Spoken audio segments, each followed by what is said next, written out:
Hey everybody, my name's Andres. I'm Scott. And I'm Abe. And welcome to Between Two Stands, a show that takes a closer look at the personalities that make up the Detroit Symphony Orchestra. And today we have a special holiday edition. Do you want to explain these? Okay. So what we have today is a really special treat for us and you. This is like one of the big perks of being Between Two Stands hosts. We got an exclusive sneak peek look at the DSO gift box you can... The holiday gift box. The holiday gift Gift box? box. Yes. So we have... I'm trying to be like Vanna White here. I mean, you do look like her. A little less beard, and I'm spitting in it. So we have a special treat where we get to do an unboxing video today. And the first thing... Just to be clear, each of us have a portion of what will be in one box. Yes.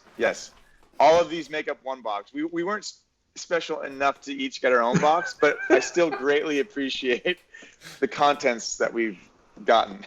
Each little piece is enough of a prize in itself that I think it's absolutely worth it. Right. All right, so who's going first?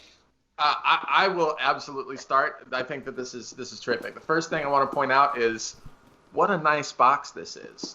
I mean, DSO red, you have Orchestra Hall, hashtag I am DSO. I think that it's beautiful already. You could stick an old pair of shoes in here after that you take the contents out, like if you want to reuse. I mean, I wouldn't because it's too good for any old pair of shoes. But it opens. It's very exciting.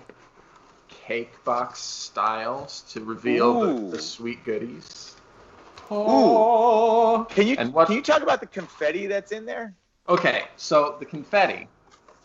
High quality paper confetti. I think it's fantastic. Again, DSO red. Let's keep this on brand. And speaking of on brand, the first item, a beautiful DSO mug. Oh, nice. Dude. Red on the inside, white on the outside. Fantastic. I'm a big coffee fan. Taste good. Oh, I know. And coffee just tastes better when you're thinking about music when you drink it, and this will absolutely do the trick. So that'll be your first pour over tomorrow morning. Will be in that. Oh, my first, and maybe my second or third. Anyway, I have one more item to share out of this box, and that is from Pete's Chocolate Company, hot chocolate mix. Oh, nice. And you can just tell, you can tell by the color, you can tell by everything that is high quality. Great ingredients, everything's good. Hot chocolate mix goes with the mug. Question. Does that mix with milk or water? I think it could be either. Let's see what the directions say. That's important. This says hot milk. So that's quality. That's of course, for those who don't do dairy, you could probably do any sort of milk substitute. And that would be equally delicious. Ripple, oat milk. All right. Oat milk, almond milk. Hemp milk. Yeah. All right, Andres, do you want to open yours? Sure. Okay. I was too excited. I already opened it. So like a kid on Christmas morning. Similar confetti. I think confetti in all boxes, which is a good thing. And this is cool. This is one of my favorite things. I got a big sweet tooth, so Michigummies. All right. See what they did there? Michigummies. And in the shape of Michigan, the lovely mitten. So you'll be in a state of sweetness. I'll be in a state of sweetness. That's their slogan, right? That's what I saw. Michigummies. Yeah. Michigummies in a state of sweetness. So that's something that'll keep keep you occupied. Maybe if you have kids, don't give it to them because they'll be up all day. This is cool. I will definitely use this. An I am DSO water bottle. Oh, nice. Look at that. Actually, that's quality. So I mean, Oh, and it's got a straw too. That's good. it's got a straw. Yeah. Man, It's that got looks like the a, perfect size too, because that'll fit in your cup holder. That'll fit on your bike. Like Yeah, that's so definitely. many water bottles are too big for the cup holder or the bike. I know it's exactly. a problem. This is a perfect size. Like the Goldilocks story. This is just right. Absolutely. So, yeah, this is great. Can't recommend that enough.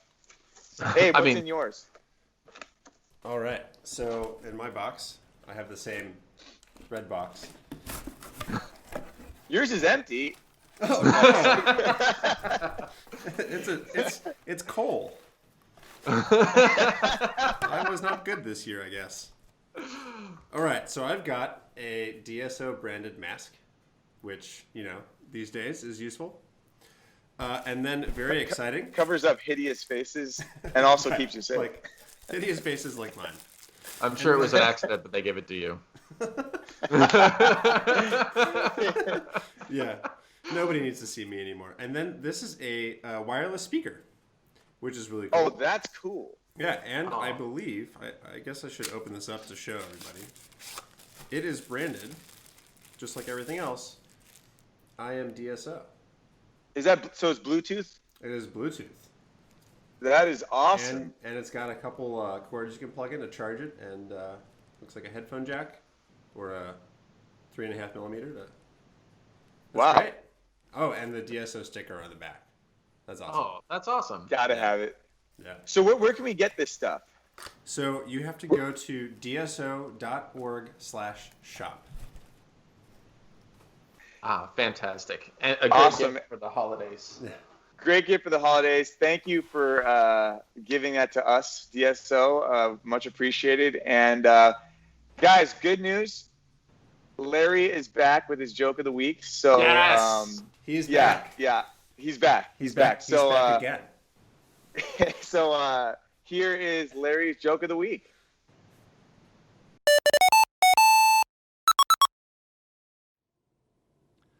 So my wife wasn't having her very best day. I said, honey, you can learn from this. I told her she needed to embrace her mistakes. Biggest hug I ever got.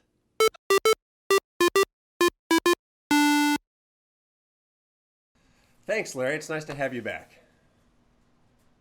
We have a very exciting interview today.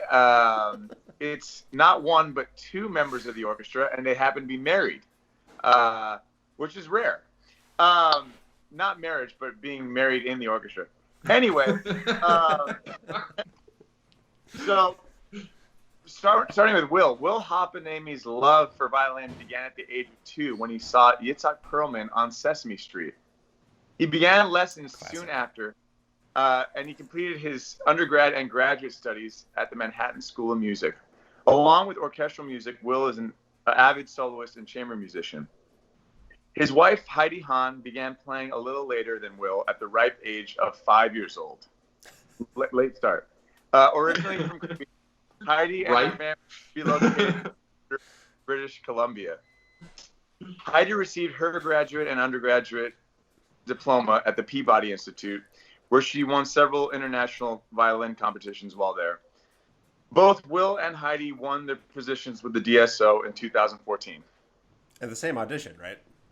Same audition. Yes. It's pretty Yeah, impressive. kind of incredible. Yeah. But before we get to our interview with them, enjoy this performance that they both wanted to share.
job, guys. Nice job. Oh. So why did you pick that piece? Why does that piece mean something to you guys? Do you want to start? No, go ahead. So Spore is a cool violin, background piece. Spore was a great violinist from the 19th century. He invented cool things like the chin rest and the baton, apparently, for conducting, and the rehearsal number, so we can, start all at the same place when we're rehearsing. So he just does cool violin stuff, and I think he wanted more players than two, so he made it sound like a quartet, even though it's just two of us. Yeah. Crazy stuff. That's kind of amazing. I didn't know that Spohr is the person we have to blame for the baton. He's the jerk. Yeah. So Now we why have to pay and why? attention to What's the the conductor, significance yeah. of the chin rest? I know, like what would happen if you didn't use it? Oh, without the chin rest, we cannot hold on to the violin too well, so it would slip. And with the chin rest, we have more freedom to move around with our left finger. So I think that helped with the technique also. Oh, cool. So you don't have to Yeah. worry about keeping it there, right? So Yeah, what was I the? think. Sorry, go ahead. Yeah. Paganini apparently played with his wrists hanging against or set against the side of the violin, and would go like this to Oh my hold God. up. Right. So That's even more amazing that he was able to do all that with right. with a handicap. Yeah. So is this like one of the inventions that when it first came out, people were like, oh, well, that's cheating. Like, that's not how you really play? Or was it everybody pretty much like, oh, that's way... Probably that people are like, Yeah. Right. Yeah, it's ugly, right? I mean, it destroys the beautiful symmetry of the violin. It's this heavy thing that clamps on the back. I mean, I'm sure it could have gone either way. So first of all, like working backwards, where are you guys like originally from? Where were you guys like raised originally? I was born and raised in Seoul, Korea. It's Town. a small town called Seoul. Yes. And like I went to middle school, and then the whole family left Korea to the North America, and for better education purpose. At that time, for a lot of people, education in Korea was a little limited, and my parents wanted us to experience like a wider view of the world and stuff. So we went to Canada, and then after that, I went to school in Baltimore, USA. Wow. So that's how I became like a resident of USA. Okay. Wow. And what about you, Will? Well, I grew up in the small town of Los Angeles. Compared to Seoul, is kind of a small town. Yeah. Grew up there. I enjoyed a lot of the California things to do. I went skiing once. I like to surf. I was awful at it, but I love to do things like that. And You're awful at it, or just like surfing? being awful at things? Yeah, well, I mean, isn't that part of life? Yeah. Awful at everything you try at the beginning, I think. So Right, yeah. So I went to New York. I did 6 years at Manhattan School of Music, lifer at MSM, and it was funny living in New York for 6 years. I thought I would never be able to live anywhere else. Then I went to Miami to New World Symphony, where I met Heidi, and I was like, well, how can anybody live in New York? It's crazy. Yeah. So, it's a funny town.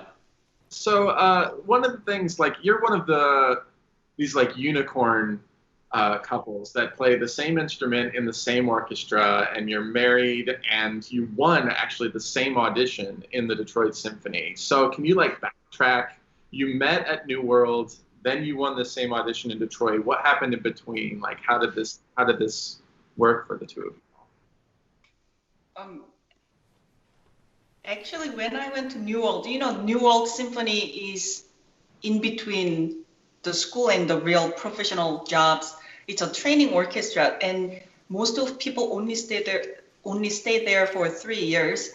And of course, when I went to New World, I was thinking, of course, I'm not gonna get involved seriously with anybody because who knows where the future belongs. And he came along and he knocked your socks off. happened. You don't have to give us too many details, okay? You don't have to tell us so. So for me, it was a little shorter than for her. I went to New World and I was determined to keep my head down and only practice and enjoy myself a little bit and just get a job as soon as I could. And that changed after 1 week after I'd been there. I met her and I was like, ooh, I like this girl. I mean, it's hard enough, like, just for people like watching, it's hard enough to win a job, period. Like, it's so difficult. And just the fact that you guys, because after New World, you guys met in New World and then you went to Kansas City, right? Yeah, you're absolutely right. It's a long road, very difficult for most of us, some more than others, and it's just how it works out. And both of us took many auditions along the way in different places together and separately. And Kansas City was a fun one, though. Kansas City Symphony is a little bit like New World of the Midwest.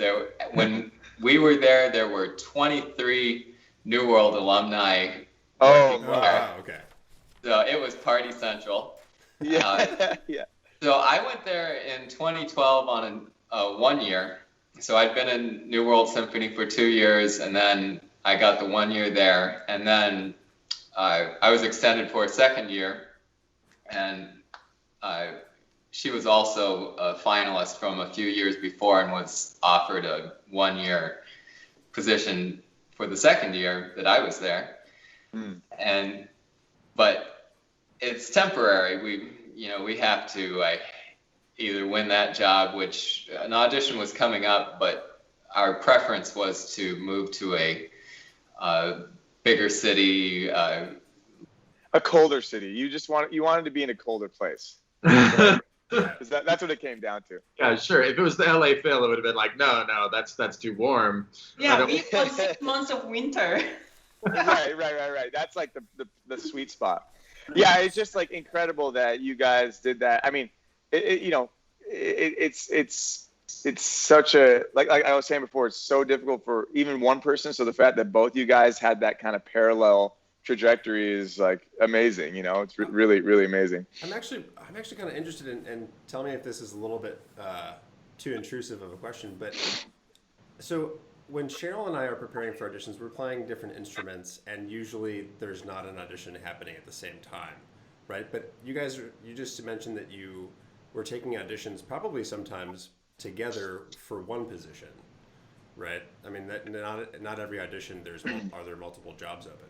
So does it get kind of competitive, or are you able to sort of still play for each other and be helpful and give each other good constructive criticism, or do you kind of keep your separate? Actually, we usually go for multiple position openings. Okay. Wasn't this the first one that we took same audition? We never took the same audition before the Detroit. Oh wow. Yeah, we had we set our goal at a different orchestra. Okay. And Detroit is the only Detroit. Yeah. I don't know if it's encouraging or heartbreaking, but Heidi had made several big orchestra finals shortly before DSO, and so I was totally prepared for her to win a big job, and then I was going to have my solo career where she was going to support me while I kind of played all these little concerts. Right. So I right. was ready for that. That was totally okay with me. Wow. That's amazing it worked out that way. Yeah, competition-wise, I never really felt that. When I hear her do things well, it makes me want to play better. So, and she's been doing a lot of practicing lately. So, it makes me, when I'm sitting on the couch, I'm thinking, hey, maybe I should be practicing too. Yeah. Speaking of practicing, we just had your concert of the Soldier's Tale, and congratulations on that. That's quite an achievement. How do you feel about like this season doing the smaller groups and especially that concert? And this is for Will, I guess, but you could both answer about the chamber music. Yeah, I mean, chamber music is kind of my first love of music. I loved quartets and small ensembles, things like that. I would have loved to have had a quartet professionally. But, that's a difficult way to go, and I love orchestra too. So, I mean, this is a much easier and more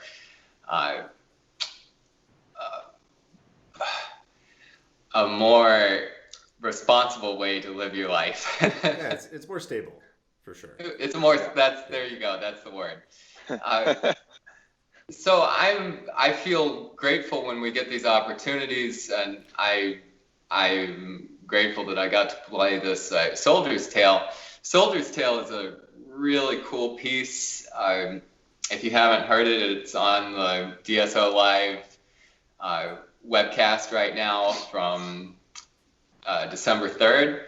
I guess it'll be up on the webcast replays soon. It's a little bit like learning a puzzle. So many little parts that go together, and it's like a maze or puzzle at the same time. And I'm not a talented person. I'm a hard worker, so I start really early and I work very consistently to get these things learned. And so I've been working on this for months, and it's really fun to start off with something and you can't play it. It's too difficult. I can't understand the notes. They don't make sense. And then 2 weeks later, hey, I can kind of understand this. I can kind of play this, but even still, I'm at half tempo. And so then 2 weeks later, I can play it at tempo, and things are coming together a little more. And so it's an enjoyable process to see these things develop over a couple of months. And I'm grateful that I had a couple of months and not 1 week, as one of our colleagues had to do this. He did a fantastic quick job. Yeah. I mean, there is that kind of like eureka moment, I feel like, right? Like, you're preparing, and like hopefully before the concert, you're like, oh, like, you know what? This is all coming together. Like this, nothing seems there's no part of this that I haven't uncovered yet, which is, it's a nice feeling, but it could be daunting at first, Yeah. But one of the most frustrating things for me is I feel like the day that I feel like I have it, then my standards get higher, and then I feel like it sounds bad the next day again. Right. So I feel like it's a never-ending process, no matter what we do. You're right, but that's one of the wonderful things about music is that there's always another level that you can go deeper, and there's always something cooler. And Stravinsky's one of the greatest composers, so there's always something more that can be uncovered, which is a wonderful thing and a frustrating thing about music. Yeah. This is something I've been thinking about a little bit. I find that in that same process, when I'm working hard and I can't do something, then I can, that part that I couldn't do before becomes the most enjoyable part of the performance for me. It's like, oh, here we go. This part that I've learned to love, usually. And, but like find that? Do you think that better music has to be like in a way more challenging for the musicians themselves, or is that a byproduct of the desired effect? I've always wanted to know like what people thought about this. I don't know. For me, I think it's a byproduct because even some easy music that technically we don't have to worry about, they can be so much fun and accomplishment. The feeling of the accomplishment of like playing well is good. But on the other like a hard stuff that we really have to work hard, of course the feeling of we did it is also very fulfilling. Yeah, I think so. What about Andres? Do y'all ever thought about that? You know, I think in retrospect, like during it, I am kind of like oh crap, here comes that part that I don't like, and then hopefully I nail it, and then afterwards I feel like a sense of accomplishment. But you know, that's a good. I like that that state of mind. Just instead of like worrying about it, you just kind of say, okay, like this is the part I worked hard to, you know, perfect. So I'm looking forward to it. That's a good. I might take that from you, man. Please do. Yeah, I wish I could think that way too. I just panic, and then if it goes well, afterwards I feel good about it. Then you feel good about it. Yeah. Well, Scott is you know, doing some music psychology stuff, so that, you know, that we should expect that kind of stuff from him. I'm always looking into how the brain works, or doesn't in my case. Scott, so then explain, maybe talk a little bit about how we can prepare something so intensely, but the performance is still so critical to that. Like last Thursday, I'm not sure I ever thought quite as hard for quite so long as that. And so the moments that you do have these difficult things there's no guarantee that something that you practice for months on will turn out well at all. One of the things, and I don't know any official answers to this, but just something that I've thought about is what we practice. Like you can practice the music and you can practice the technique and getting the notes and the skill of the performance, but practicing the performance itself, having that pressure on you, having the one chance to get it right in front of the audience is something that we just don't get to do nearly as much. You can be in the practice room and get your part down, you know, hours and hours a day, but the performance only happens, you know, maybe 2 to 4 times a week. So that's a harder skill, and that's my take on it, whether or not it's. Yeah, but that's why, you know, when we the three of us were at Rice, and that's why they have that 3-week rule, right? You have to do your playthrough for your teacher and the other person on your committee 3 weeks before your master's recital or your undergrad recital, and then for the 3 weeks in between the recital and the playthrough, you have a chance to really master the performance itself. And that was so you play it once for your teacher, and then you have your recital after that? Yeah. Yes. Huh. Which sounds good. I think that's a great system. I mean, I feel like once I started, I sort of adopted that rule for myself, and then I feel like my performances and auditions started going better after that. Interesting. So you sort of force yourself to be totally prepared 3 weeks out. It is a very different thing. Like you were saying, Scott, like, you know, practicing, like performing in a practice room it's kind of an oxymoron, because I mean, you're comfortable in there. It's your space. Like, you know, you don't feel nervous. And then even if you change rooms, even if you know, whatever, if you change it up at all, it's a whole new thing. You know, your mind is offset, you know? So it's definitely like something that needs to be addressed at some point. You know, you can't just go out of the practice room and perform, you know, at least I can't. I don't know about you guys, but hey, enough about music. What is your guys', you know, you guys have a lot of like passion. It's actually really interesting to see everyone's kind of side projects coming out during this quarantine, because we have so much time. So I know you guys have a bunch. Like, what are some ways you guys have kept busy? Heidi. she disappears off the screen. Yeah. Well, you've been cooking a lot, I know. Yes, I have been cooking a lot, and She's always been an excellent cook, but this year has been kind of crazy. Those, the pictures you've been posting, it looks like a restaurant, honestly. I'm serious.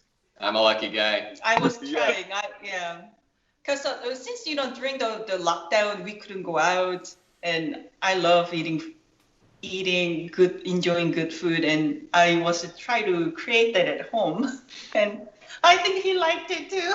But I enjoyed all the procedures and just preparing for hours. I love it. She literally spent like 3 hours cooking every day, probably.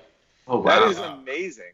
And I Korean mean, food often has many little dishes and things, and she can never do just like one main dish, and that's what we eat. It's always 3 things at least. Oh man, that is awesome. Do you like make your own kimchi from scratch and all that? Like, is everything from scratch? I did, yes. She Wow. made kimchi from scratch from Napa cabbage from our own garden. Oh. Wow. True, yes. Oh, That that sounds amazing. was said with so much pride. Like Yeah, I Yeah. ate it. I ate it. So what And were next some of you your what were killed some me of your, from our own garden, right? Right. so what were some of your favorite restaurants in town to go to before COVID?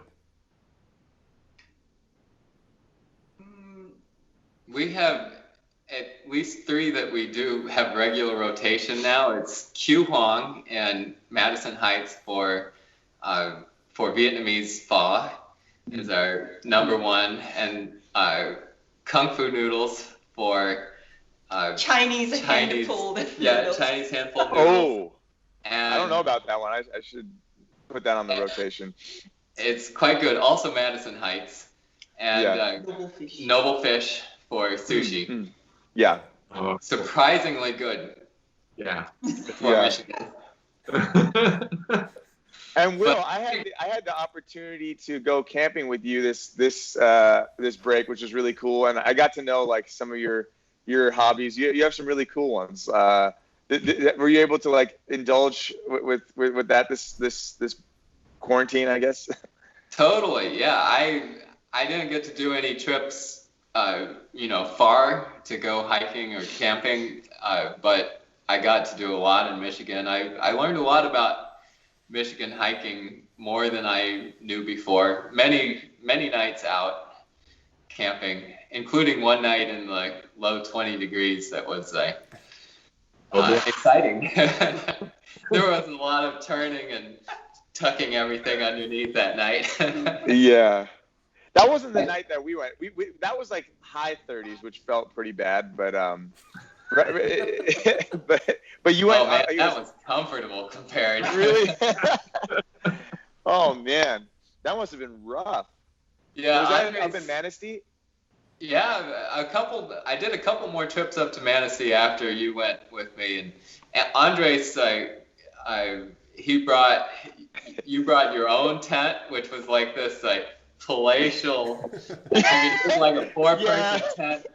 I didn't know what I was getting myself into, man. I was like, they're like, yeah, I have a tent, sure. Well, yeah, it's a tent.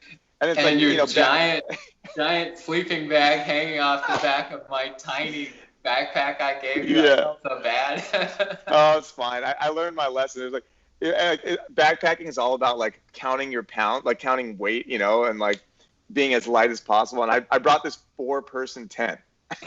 It was ridiculous. It was Nice. yeah, it was a palatial tent. Yeah, it was. I will not do that again, but it was still fun. I still had a good time. I had a great time on that trip, and I hiked quite a bit with Dennis Nolte, but with you and Alex was a first time and a fun one. It was. Yeah. I had a really good time on that trip. Yeah, it's beautiful. And what up a there. beautiful place to go up there, right? Yeah. There's a lot of beauty in Michigan. Like that's one thing that I haven't done. Camping is maybe not my greatest passion, but I do like being outdoors though, and a lot of the state that I've seen is really gorgeous, and all the different lakes and everything. I would like to get more into the fishing around here because that is something I enjoy. But another cool memory of that trip was we watched that rocket ship take off. That's right. It was the crew demo of SpaceX crew demo mission, and the first Americans fly from American soil on an American rocket since 2010 with the space shuttle. That was a real exciting thing. Alex had cell service on his phone, and I remember we were all huddled under a tree watching the swan on Alex's cell phone. Well, I learned two things. First of all, I saw you very passionate about like space, which I didn't realize you were into that, which is cool. But it was just cool. It was just funny because we were just completely disconnected from society, for a few days. Like no cell phones, like not even books because it's too heavy. Just talking and nature. And then just for those 40 minutes, we just sat there huddled, like looking at this like how far technology has come, which is kind of funny. But that was really fun. That was very, very fun. Yeah, I had a good time with that. So Scott, you talk about fishing. I went out a few weeks later with Ralph Sciano and Dennis Nolte again, and so Ralph was. I'm going to call Ralph out on this one.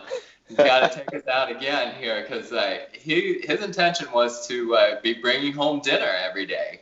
Uh-oh. And when we got there, his confidence went from I'm going to find a salmon to I'm not so confident about that anymore. So what'd you guys we eat? rented this boat from this place, and it was this amazing place just on a shoreline, nobody there, and then somebody showed up and we just handed him some money and we go out on this boat. He had no idea if we knew anything about boats, but Captain Nolte there was driving the boat for 4 hours while Ralph fished, completely unsuccessfully. Oh my god. So he bought us all steaks for the evening. He brought it home. Nice. Oh man, that's funny. Some graph about the confidence that you go into fishing with and the amount of fish you catch, and I don't think that it's a very right. So that was a fun trip too. I enjoyed that even without the fish. Right. Yeah. Well, guys, it's awesome to see you guys and hear you guys play and chat a little bit. Yeah, thank you so much for joining us. Yeah, well, This was fun. Thank you, guys. yeah, great to chat with you guys, and we're big fans of the show. Awesome. Well, take care. We look forward to playing with you live soon, man. Ciao. You too. Bye.